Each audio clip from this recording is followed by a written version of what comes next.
अरे तुला काय घ्यायचं असं तू घेत जाणार राव, मला काय फोन करतीस? आला बुरा रागत कट केलाय. अरे बायकांचं पण लय अवघड असते राव.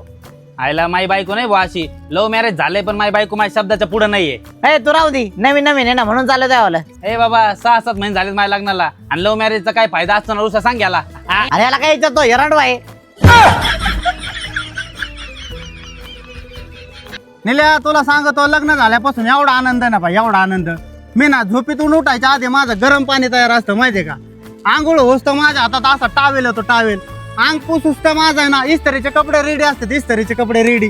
इस्त्रीचे कपडे घालूस तर असा पुढं नाश्ता असतो. निस्ता आनंद भाई. मला तर ना आता स्वर्गच वाटत निसता. एवढे लग्नाचे फायदे आहेत ना भाई, लय लय लय. त्या स्वर्गाचा हळूहळू कसा नरक होईन ना ते तुला कळून सगळं येणार नाही. अरे नवीन नवीन माझं लग्न झालं होतं तो माझं पण असंच होतं. अरे आंघोळीच्या आधी टावेल यायचा, टावेलाच्या आधी साबण यायचा. आता त्या साबणाची मी भांडे घासतोय. अरे लय आवड झालंय भाऊ. निल्या तुझं अरेंज मॅरेज झालंय त्याच्यामुळे तू असं चाललंय माहितीये का. लव्ह मॅरेज झाला असतं ना मग तुला कळलं असतं. ए ऋषा सांग रे लव्ह मॅरेजचे फायदे. त्याला काय विचारतो ते रांडवा आहे.